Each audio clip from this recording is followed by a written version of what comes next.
चलिए, जिसका भी माइक ऑन है प्लीज माइक ऑफ कर ले। जिसका भी माइक ऑन है प्लीज ऑफ कर ले। आसिफ, हम लोग यहाँ तक कर लिए थे ना, दिल्ली गवर्नमेंट ने एक एकेडमी सेटअप किया है टू प्रमोट तमिल कल्चर। और इसका पर्पस क्या था कि साउथ इंडियन लैंग्वेज और कल्चर को प्रमोट करना था इन द कैपिटल सिटी। यहाँ तक हुआ था ना, यहाँ से करना था ना।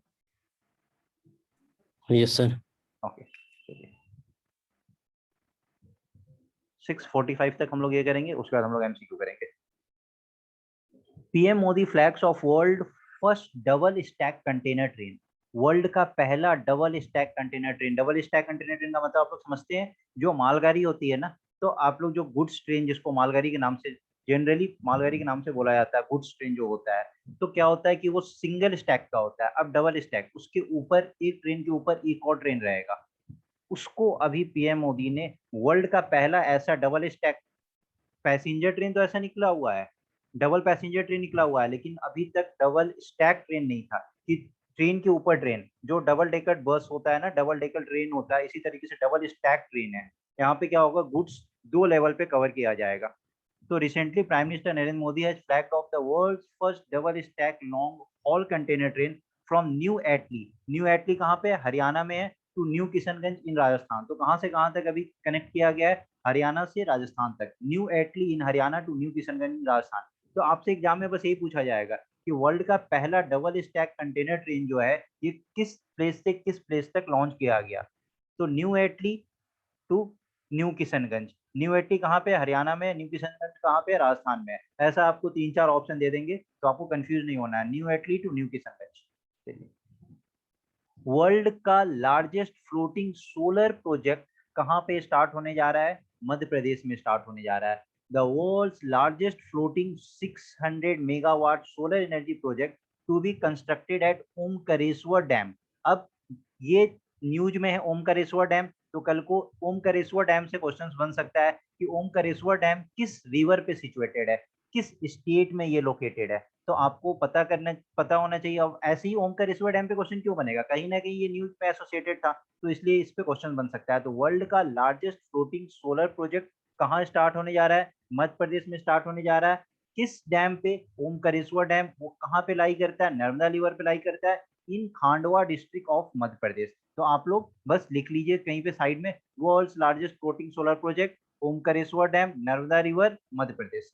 बस इतना ही जरूरी है। It is expected to begin power generation by year 2022-23। तो ऐसा एक्सपेक्ट किया जा रहा है कि बाय द ईयर 2022-23 यहाँ पे पावर जनरेशन स्टार्ट हो जाएगा। देन यूनियन होम मिनिस्टर ने एक पुलिस जर्नल अभी रिलीज किया था जनवरी में। उसका नाम क्या था? K9 journal. तो आपसे पता है K9 जर्नल के बारे में क्या पूछेगा? K9 जर्नल जो कि यूनियन होम मिनिस्टर के द्वारा रिलीज किया गया, नेशनल पुलिस K9 जर्नल, ये किससे एसोसिएटेड है? तो ये पुलिस डॉग्स से एसोसिएटेड है। आपको तीन चार ऑप्शन दे देगा, तो यू विल गेट कंफ्यूज। तो आपको ये पता करना है कि नेशनल पुलिस K9 जर्नल किससे एसोसिएटेड है? तो पुलिस डॉग्स से ये एसोसिएटेड है। So National Police Canine Journal is the first such publication in the country on the subject of police services K9 PSK, that is police dog। जो dogs जो police में जो services देते हैं ना, उनसे रिलेटेड एक जर्नल तैयार किया गया, और उस जर्नल का नाम क्या है? National police K9 journal. Interesting लग रहा है? Yes sir. स्पीड सही है ना? कल बोल रहे थे कि ज्यादा है स्पीड, तो ज्यादा नहीं है यस अभी? सर, ठीक है। ठीक है, ओके। चलिए, 51st international film festival of India कहाँ पे ऑर्गेनाइज किया गया? तो गोवा में ऑर्गेनाइज किया गया। तो बस आपसे लोकेशन पूछा जाएगा कि 51st international film festival of India was organise at which place. तो चार स्टेट का नाम दे देगा, तो you have to recognise it's Goa. 51st International Film Festival of India is one of Asia's oldest and India's biggest film festival, which Indian and the foreign film enthusiasts with an opportunity to share ideas, skill and technology। तो ये जो film festival जो organise किया जाता है, इसका motive क्या है, इसका एम क्या है? कि जो इंडियन फिल्म्स है और जो इंटरनेशनल फिल्म्स होते हैं, जो फॉरेन फिल्म्स होते हैं, तो वो लोग आपस में एक दूसरे से वहाँ का अपना आइडियाज, अपना स्किल्स, अपना टेक्नोलॉजी एक्सचेंज करे, ताकि हम लोग बेटर फिल्म इंडस्ट्री में हम लोग अच्छा से अच्छा प्रमोट कर पाए अपने इंडस्ट्री को, फर्दर राइज कर पाए। तो ये इसका टारगेट होता है। तो हर साल ये ऑर्गेनाइज किया जाता है। तो 51st इंटरनेशनल फिल्म फेस्टिवल इस बार कहाँ पे ऑर्गेनाइज किया गया था? तो इस बार गोवा में ऑर्गेनाइज किया गया था।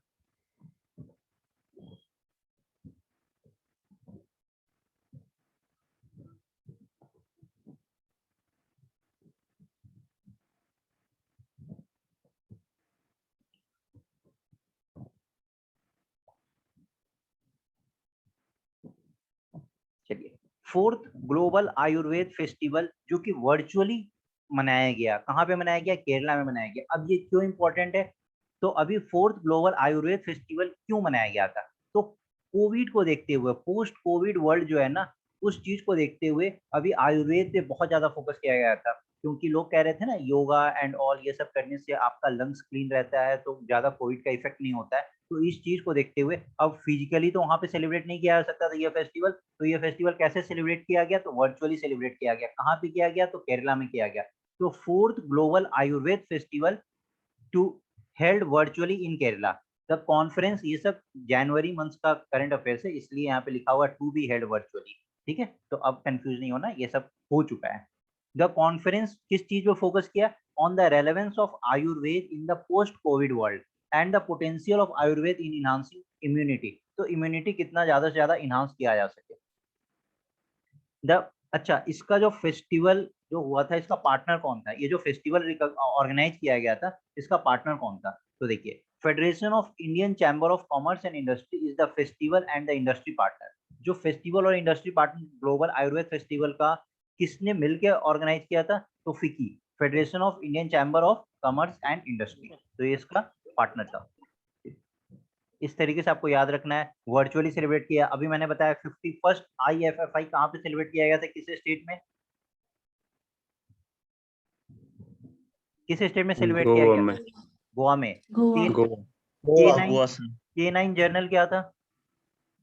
Sir please sir that is with journal. please sir It's a journal. ऐसा फर्स्ट जर्नल अभी पब्लिश किया गया था।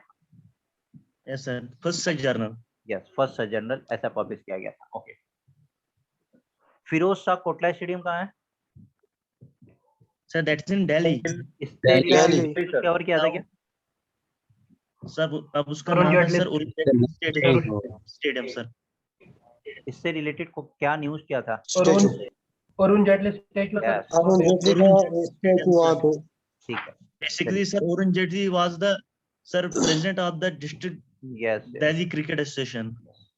चलिए, असम राइफल पब्लिक स्कूल जो कि नॉर्थ ईस्ट में है, तो जो खेलो इंडिया स्पोर्ट्स का ये पहला ऐसा स्कूल बना है फ्रॉम द नॉर्थ ईस्ट, इसलिए काफी इंपॉर्टेंट है।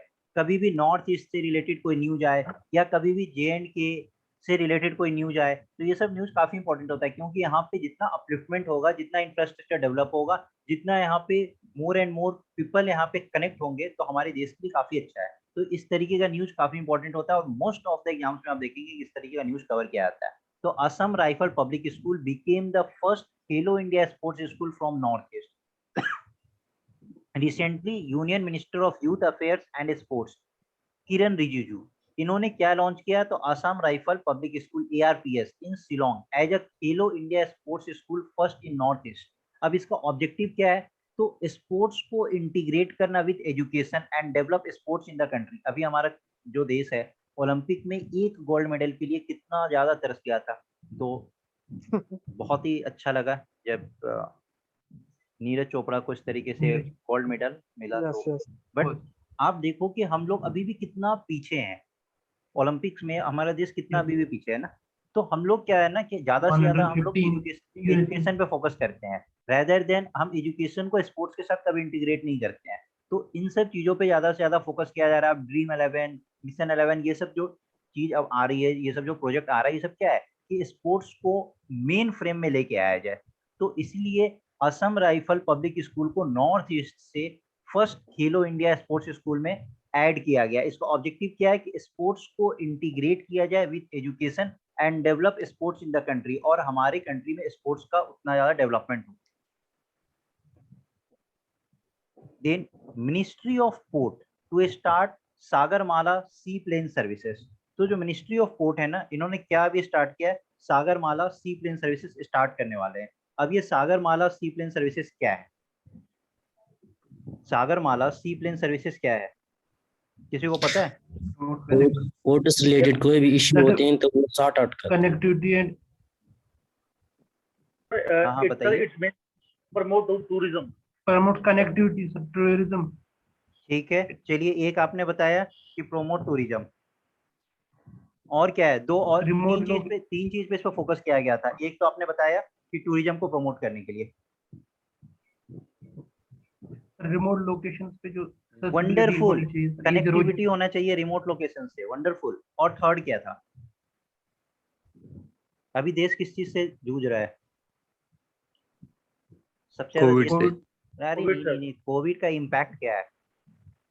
इसका तो नहीं है। Employment opportunities. Employment generation. तो जो सागरमाला सी प्लेन सर्विसेज का जो सिग्निफिकेंस है ना, वो इसी तीन चीज पे बेस्ड है। टूरिज्म को प्रमोट करना, रिमोट लोकेशन में कनेक्टिविटी इंक्रीज करना, और एम्प्लॉयमेंट को जनरेट करना, ये सागरमाला सी प्लेन सर्विसेज का सिग्निफिकेंस है। ठीक है, अब टूरिज्म को प्रमोट करने से क्या होगा, हमारा इंफ्रास्ट्रक्चर वगैरह ये सब डेवलप करेगा ही करेगा। कनेक्टिविटी इंक्रीज करने से भी क्या होगा, हमारा इंफ्रास्ट्रक्चर ये सब डेवलप करेगा। जो लॉजिस्टिक कॉस्ट वगैरह होता है, ये सब क्या होगा, ये सब डिक्रीज होगा। क्योंकि अभी रिमोट लोकेशंस में अगर आपको किसी चीज को सेंड करना है, जहाँ पे कार्गो मूवमेंट्स होता है, कार्गो मूवमेंट्स आप लोग समझते हैं ना, जब गुड्स का सप्लाई होता है, तो जब एक जगह से दूसरी जगह जब गुड्स को भेजना है रिमोट लोकेशंस पे, तो वो काफी कॉस्टली हो जाता है। तो सागरमाला सी प्लेन सर्विसेज से क्या होगा कि कनेक्टिविटी ईज होगा। कनेक्टिविटी ईज होने से क्या होगा कि लॉजिस्टिक कॉस्ट वगैरह जो होता है ना, ये सब आपका डिक्रीज होगा। तो यही है सागरमाला सी प्लेन सर्विसेज। चलिए, तो recently union ministry of port shipping and waterways Sagarmala sea plane services were commenced on the selected routes under a special purpose vehicle. इसका एम क्या है, तो to provide connectivity and easier accessibility to remote locations. और भी जो इससे related significance है वो मैंने भी आपको बता दिया।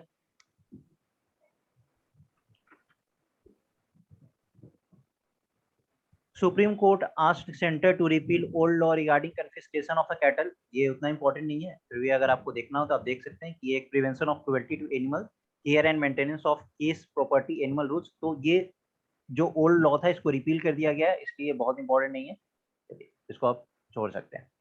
हाँ, ये इंपॉर्टेंट है कि India will chair the 3 crucial committee of United Nations security council during its tenure as a non permanent member of the powerful 15 nation UN body.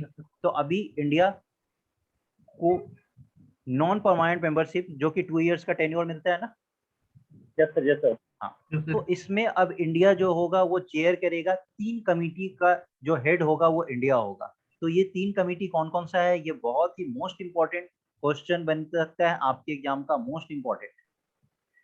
एक तालिबान सैंक्शन कमेटी, जिसको 1988 सैंक्शन कमेटी के नाम से भी जानते हैं। फर्स्ट कमेटी जिसको India chair करेगा as United Nation security council non permanent member. Non permanent member के तौर पे अभी एक कमेटी क्या है, तालिबान सैंक्शन कमेटी। दूसरा क्या है, काउंटर टेररिज्म कमेटी। और तीसरा क्या है, यस, ये सब कब होगा, 2022 में होगा। और तीसरा क्या है, लिबिया सैंक्शन कमेटी, जिसको 1970 सैंक्शन कमेटी के नाम से भी जानते हैं। तो इस 3 कमेटी को इंडिया अभी चेयर करेगा। आपसे बस एग्जाम में यही पूछा जाएगा कि India is going to chair 3 committee under non permanent membership of United Nation security council, name them. तो आपसे 4 कमेटी पूछ दिया जाएगा, उसमें से 3 आपको सेलेक्ट करना है, Taliban sanction committee, counter terrorism committee and Libya sanction committee. Recently khadi and village industries commission एक एमओयू साइन किया। एमओयू क्या होता है, मेमोरेंडम ऑफ अंडरस्टैंडिंग। तो ITBP, yes, ITBP, Indo Tibetan border police, तो इंडो तिब्बतियन बॉर्डर पुलिस के साथ एक एमओयू साइन किया गया। किसने साइन किया है, तो केवीआईसी, इसका जो शॉर्ट फॉर्म होता है ना, khadi and village industries commission को आप बहुत जगह ऐसा देखेंगे कि केवीआईसी ऐसा लिखा रहता है। तो khadi and village industries commission ने आईटीबीपी के साथ एक एमओयू साइन किया है। किस चीज से रिलेटेड, तो कॉटन दरीज से रिलेटेड। दरी आप लोग समझते हैं ना, वो जो कॉटन का जो मैट वगैरह होता है, कॉटन मैट, इसी को बोलते हैं दरी, DURRIES, इसको इंग्लिश में बोलते हैं DURRIES। तो 1.72 लाख कॉटन दरी जो होगा वो सप्लाई किया जाएगा, जिसका कॉस्ट होगा 8.74 करोड़। तो आपको इतना नहीं याद रखना है, आपसे बस एग्जाम में पूछा जाएगा कि recently KVIC has signed an MOU with CISF, ITBP, CRPF, इस तरीके से आपसे पूछा जाएगा रिगार्डिंग कॉटन दरी कॉस्टिंग रुपीज 8.74 करोड़। ये आपको याद नहीं करना, ये आपको क्वेश्चन में गिवन रहेगा, आपको बस याद रखना है KVIC अभी MOU किसके साथ साइन किया है, ITBP के साथ साइन किया है। कॉटन दरी का जो प्रोडक्शन होगा ये कहाँ पे होगा, तो खादी आर्टिजन्स के द्वारा कॉटन दरी का प्रोडक्शन होगा, और ये कहाँ पे प्रोडक्शन करेंगे, तो उत्तर प्रदेश, हरियाणा और पंजाब। अगर कुछ अच्छे लेवल का एग्जाम होगा तो वहां पे आपसे रिलेटेड स्टेट्स पूछा जा सकता है कि कॉटन दरी का प्रोडक्शन कहाँ होगा। अगर ऐसा नहीं हुआ तो बस आपसे ये पूछा जाएगा कि KVIC अभी कॉटन दरी के लिए MOU किसके साथ साइन किया है, तो ITBP के साथ साइन किया है।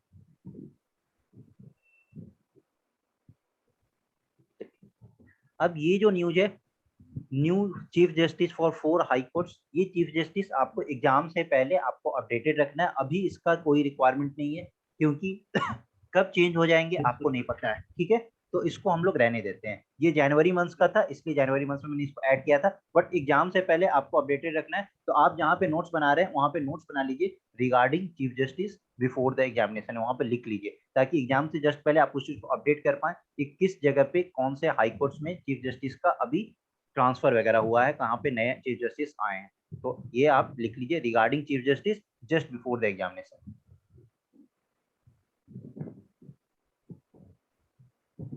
क्योंकि अभी आप याद कर लेंगे, बाद में वो चेंज हो जाएगा। तो ये सब जो न्यूज होता है ना, एग्जाम से जस्ट पहले याद करने वाला न्यूज है। देन खादी प्राकृतिक पेंट लॉन्च। खादी का प्राकृतिक मतलब क्या होता है, नेचुरल, नेचुरल।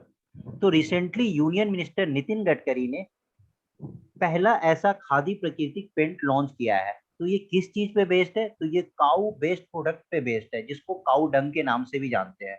तो खादी प्राकृतिक paint developed by Khadi and village industries commission. तो ये तो ऑब्वियस ही बात है कि ये खादी प्राकृतिक पेंट किसके द्वारा डेवलप किया गया होगा, तो KVIC, देखिए यहाँ पे लिखा है ना KVIC, khadi and village industries commission, ठीक है। अब इसका जो प्रॉपर्टी है वो आपको दिया जाएगा। इस क्वेश्चन को अगर पूछा जाएगा ना, तो 2-3 स्टेटमेंट में पूछा जाएगा कि it has been launched by union minister Nitin Gadkari, it the Khadi प्राकृतिक paint is developed by Khadi and village industries commission.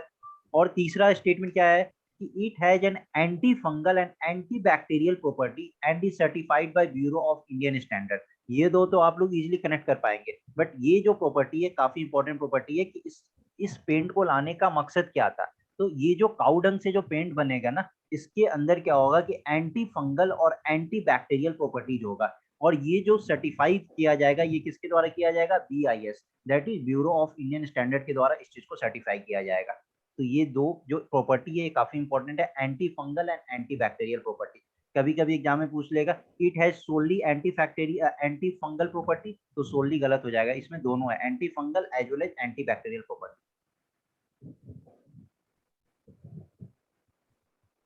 Recently, State Bank of India and Indian Oil Corporation have launched a co-branded contactless RuPay debit card. अच्छा, RuPay debit card से related कल हम लोगों ने कोई news cover किया था क्या? Yes, this is scientifically proven, Rafia, तभी तो ये BIS के द्वारा क्या कवर किया था न्यूज, कुछ था याद आ रहा है? National common mobility card, airport express line without ticket, one nation one card policy, wonderful. तो ऐसे ही आपको कनेक्ट करना है। अब देखिए, अब पता है 2-3 बार अगर आप डेबिट कार्ड से रिलेटेड अगर आप न्यूज कवर करेंगे ना, तो आपको पहले वाला न्यूज भी याद हो जाएगा कि NCMC national common mobility card जो एयरपोर्ट एक्सप्रेस लाइन का था, जो DMRC के अंदर आता है, वहां पे क्या था कि without having the ticket if you are carrying the RuPay debit card, तो आप उसके थ्रू आप AFC गेट में एंटर कर सकते हैं, ये न्यूज था, ठीक है। अभी स्टेट बैंक ऑफ इंडिया ने IOC इंडियन ऑयल कॉर्पोरेशन के साथ एक रुपे डेबिट कार्ड कॉन्टैक्टलेस, ये कॉन्टैक्टलेस, आपको कोई ऐसा रुपे डेबिट कार्ड आपको नहीं दिया जाएगा, मतलब ये सब वर्चुअल होगा, ठीक है, तो लॉन्च किया है। This card is empowered with tap and pay technology and transaction up to 5,000 can be paid for with a tap to the contactless card. उस कार्ड को आप टच नहीं करना है और ऑटोमेटिकली वहां पे ट्रांजेक्शन हो जाएगा, और ट्रांजेक्शन कितने तक का होगा, तो 5,000 तक का ट्रांजेक्शन हो सकता है। तो आपसे पूछा जाएगा कि टैप एंड पे टेक्नोलॉजी से रिलेटेड अभी एक कार्ड एसबीआई ने किसके साथ मिलके लॉन्च किया है। तो आपको 3-4 ओएनजीसी, आईओसी, इस तरीके से सेल, इस तरीके से आपको ऑप्शन दिया जाएगा। तो you have to remember SBI ने किसके साथ किया, आईओसी के साथ किया है। अगर आईओसी के साथ अगर 3-4 ऑप्शन दिया जाएगा तो आपको ऑटोमेटिकली आपको याद आ जाएगा एसबीआई, लेकिन याद क्या नहीं आता है, एसबीआई ने आईओसी के साथ ही पार्टनरशिप में इस तरीके का कार्ड बनाया है।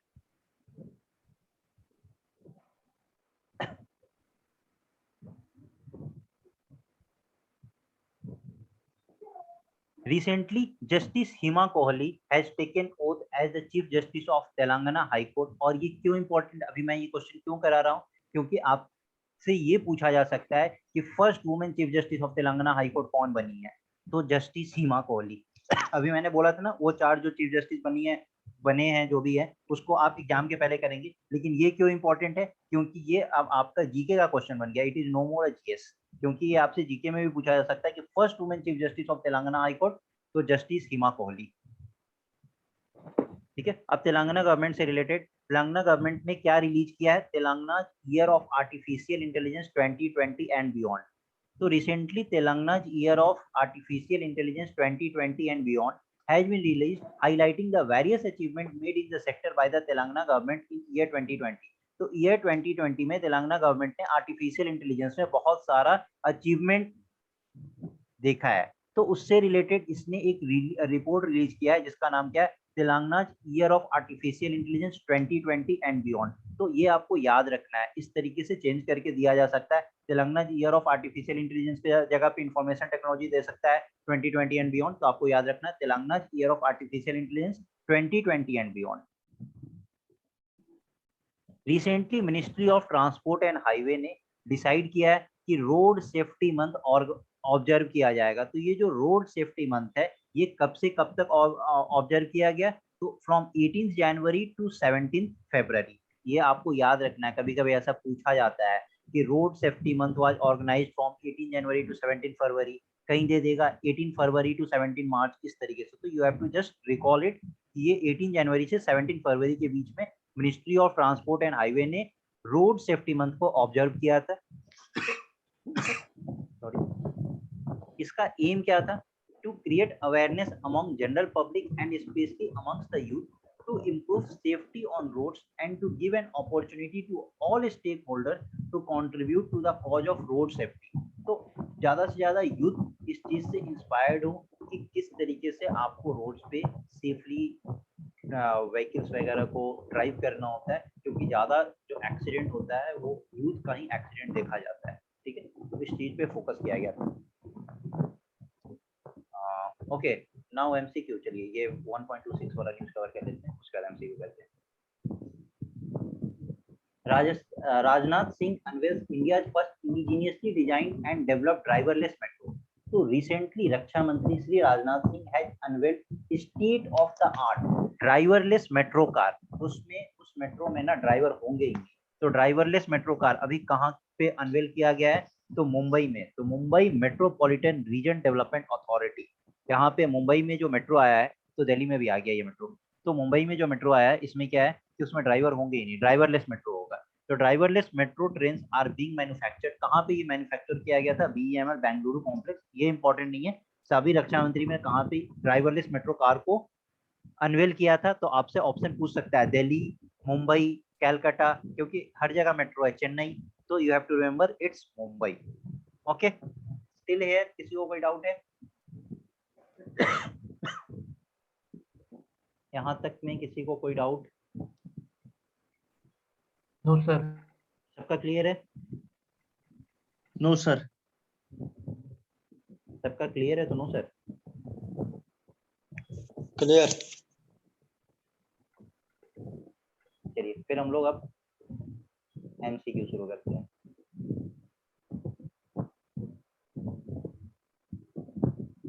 ये 40-45 क्लासेस में इस तरीके से करंट अफेयर्स कवर करना और फिर इससे रिलेटेड बहुत सारा एमसीक्यू कवर करना, आप लोगों का बहुत सारा पार्ट ऑटोमेटिकली क्लियर हो जाएगा। अभी किसी का 190th एनिवर्सरी सेलिब्रेशन किया गया था, ठीक है। अब किसका किया गया था और किससे रिलेटेड है, तो देखिए मैं आपको कुछ पॉइंट्स दे रहा हूँ। She is regarded as the first female teacher in India. Statement 2. She and her husband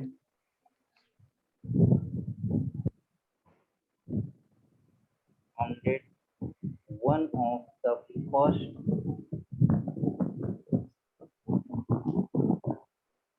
Indian girls school in Pune at Videwara in 1848. And the third statement, she worked to abolish the discrimination. Please mic off रखें. And unfair treatment of people based on caste and gender. किस personality का यहाँ पे बात हो रहा है? A Ramabai Ranade,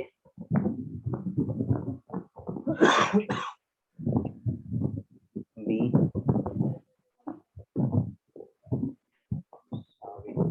Savitribai Phule, C sister Nivedita and D Kadambini Ganguly.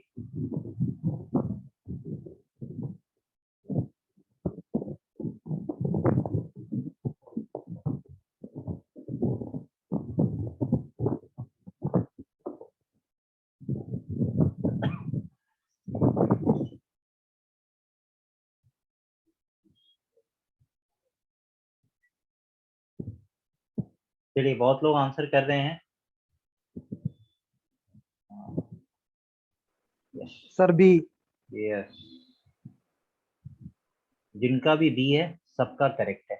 अब देखिए 190th सेलिब्रेशन भी किया गया था, तो ये कहीं ना कहीं न्यूज में है। अब इससे रिलेटेड अगर पेपर में एक क्वेश्चन आता है तो आप लोग सोचेंगे कि अचानक से ये सावित्रीबाई फुले पे क्वेश्चन क्यों बना है।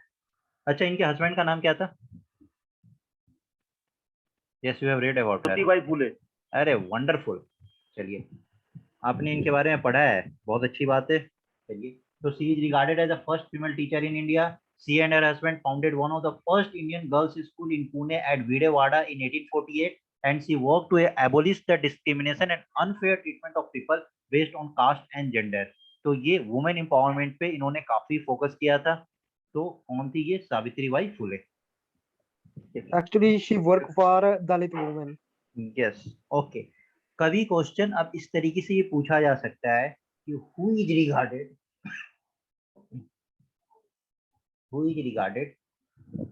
as the mother of So previous slide. Indian feminism. किसको मदर ऑफ इंडियन फेमिनिज्म के तौर पे रिगार्ड किया जाता है? The same answer. Sir, same answer is same, sir. Yes, Savitribai Phule. तो आपसे एग्जाम में इस तरीके से भी क्वेश्चन पूछा जा सकता है कि who is regarded as the mother of Indian feminism? Savitribai Phule. चलिए, यस, प्रीवियस स्लाइड।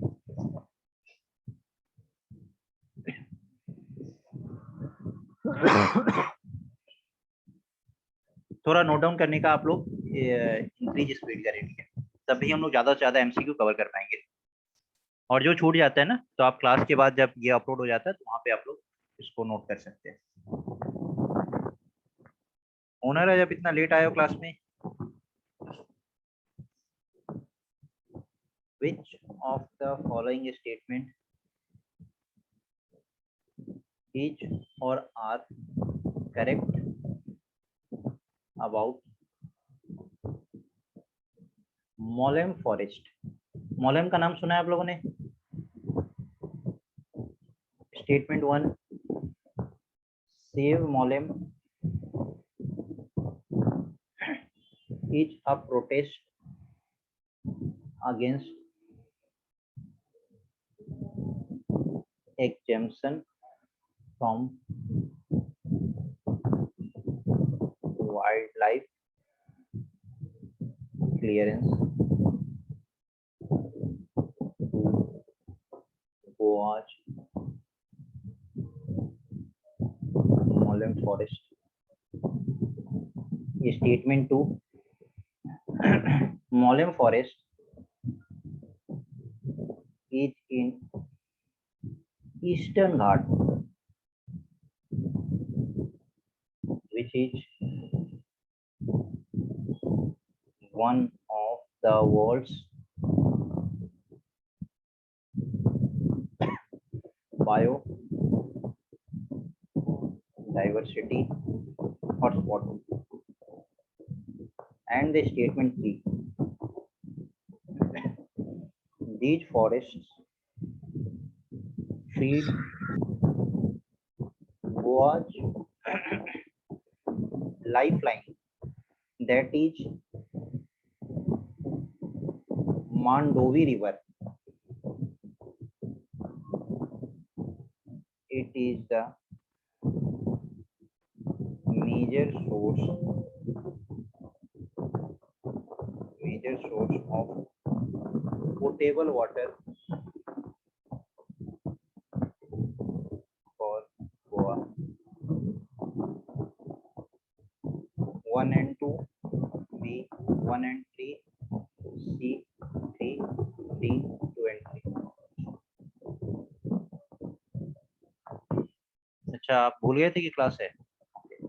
कोई नहीं, ऐसा मत सोचना कि सर अभी 4-5 दिन पहले आप गोवा घूमने गए थे तो गोवा पे आपने क्वेश्चन बना दिया। ऐसा नहीं है, ये जनवरी मंथ का है, ठीक है?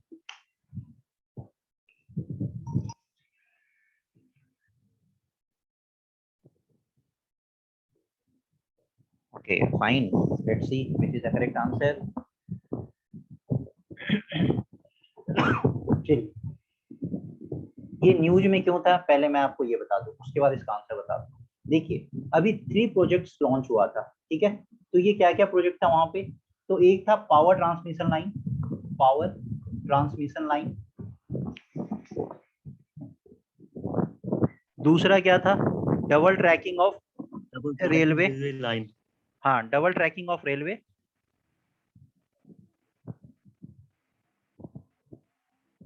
और railway line sir. Yes, railway line वही है ना। और थर्ड क्या था? Highway expansion. Highway expansion. Yes, तो इससे क्या हो रहा था